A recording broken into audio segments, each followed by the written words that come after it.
This is the utility room slash junk room slash whatever the heck we want, cat litter room. It's quite a large room, but it's very junky and we can't even like get in there. So this is the goal today. I'm going to set the timer for 1 hour and we're going to do as much as we can.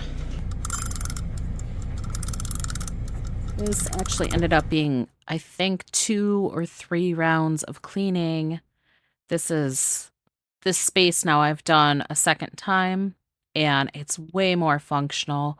But I think that the goal, at least for me, if you don't relate to this, you probably don't have the same issues or the same clutter that's crap-lanching on you on a regular basis.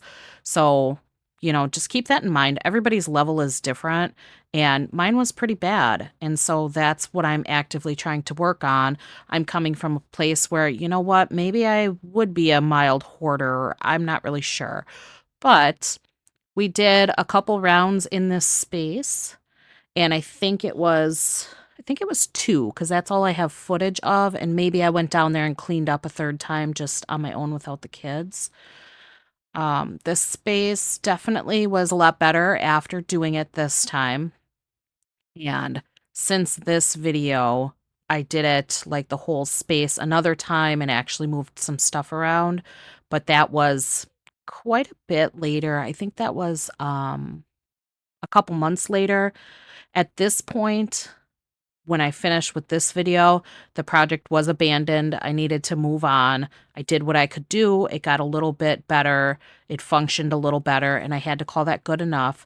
And sometimes when we're doing things like this, you just have to accept that good enough is the best you can do, because if I focus too long on a certain space, then everything else gets set aside. And I really don't have the time or the capacity to just hyper focus on a thing. I want to, but I've done it before where I hyper focused and I wasn't sleeping for like a week straight, and it causes problems. So I need to stop myself, even though it wasn't perfect. It wasn't how I wanted it, but that's the way it is. And if you have a similar issue, it's okay to stop. It's okay to say, okay, I did the best I can do for right now on this project. I know I need to come back to it, but for right now, this is what I can do. So that's what we did here. And then we took some time and figured out how the space works. I tried to do some organizing with the space towards the back. That's where like the actual utility stuff is kept, the paint and the, I don't know, electrical things and extra cords and things like that. So I was trying to find bins for that stuff and trying to get that crap organized. And then I kind of assessed what I need for that space to truly get it organized after this big declutter. So it really does help me to just kind of clear the bulk of it and then take some time and just figure out what is actually needed in the space instead of barreling in and throwing everything away and thinking I'm going to do it all in one shot, because that never works for me. And I think that's why a lot of people, they go into decluttering and get so discouraged because they expect that they can declutter it all in one shot, which is completely unrealistic from what I know. Then when things don't work out how you wanted it to because you decluttered, it's very discouraging. So I think that the best thing, if you're doing a huge declutter like this, if you have a space that looks like mine, then the best thing you can do is declutter the easy stuff. You go through and you find everything that's like an instant no. And this is what I tell my kids too.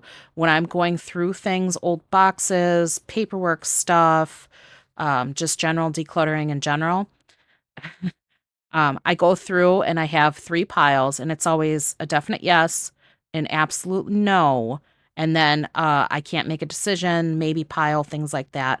I know that some people say if you can't decide or it's a maybe, then it's a no. I don't feel that way. I think that I have attachment issues, and if I accidentally get rid of something because I said, well, I wasn't sure, so I just got rid of it, I will think about that thing, and I'm not going to be able to be okay with that.